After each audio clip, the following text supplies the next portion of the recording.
یہ واقعہ حضرت موسیٰ علیہ السلام کے دور کا ہے۔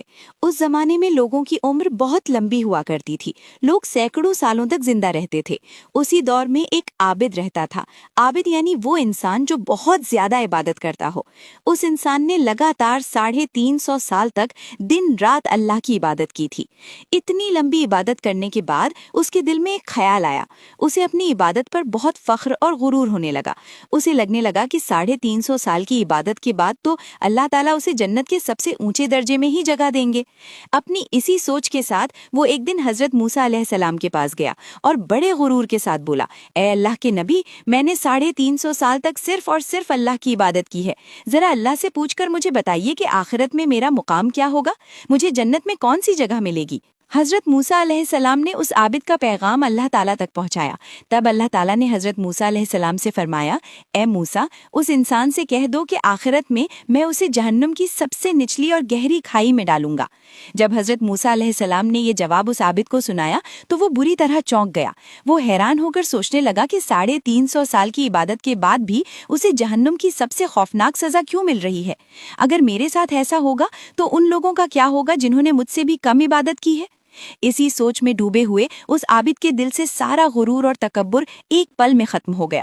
اس کی آنکھوں میں آنسو آ گئے اور اس کے دل میں اللہ کی مخلوق یعنی دوسرے انسانوں کے لیے بے پناہ ہمدردی اور محبت جاگ اٹھی۔ اس نے روتے ہوئے حضرت موسیٰ علیہ السلام سے کہا، اے اللہ کے نبی، میں اللہ کے اس فیصلے پر راضی ہوں۔ اگر میری جگہ جہنم میں ہی ہے تو مجھے منظور ہے، لیکن اللہ تعالیٰ سے میری ایک چھوٹی سی دعا ہے۔ اللہ میرے جسم کو اتنا بڑا، اتنا عظیم بنا دے کہ جہنم کے سارے دروازے میرے وجود سے بند ہو جائیں، میری وجہ سے جہنم پوری طرح بھر جائے، تاکہ دنیا کا کوئی اور انسان، کوئی اور پاپی جہنم میں نہ جا سکے۔ ان سب کے حصے کی سزا اکیلے میں بھگتنے کے لیے تیار ہوں۔ اس انسان کی یہ بات سن کر اللہ تعالیٰ بہت خوش ہوئے۔ اللہ تعالیٰ نے حضرت موسیٰ علیہ السلام کی طرف وحی نازل کی اور فرمایا، اے موسیٰ، اس انسان سے کہہ دو کہ اب میں نے اس کے لیے جنت کا سب سے اعلیٰ اور اونچا مقام لکھ دیا ہے۔ پیارے بچوں اور دوستوں، اس کہانی سے ہمیں یہ سیکھنے کو ملتا ہے کہ ہمیں کبھی بھی اپنی نیکیوں اور عبادت پر غرور یا گھمنڈ نہیں کرنا چاہیے۔ اس انسان کی 350 سال کی عبادت میں جب غرور شامل ہوا تو وہ جہنم کے قریب پہنچ گیا، لیکن جیسے ہی اس نے اپنے غرور کو چھوڑا اور دوسروں کے لیے قربانی دینے کا سچا جذبہ دکھایا تو اللہ نے اسے جنت الفردوس عطا کر دی۔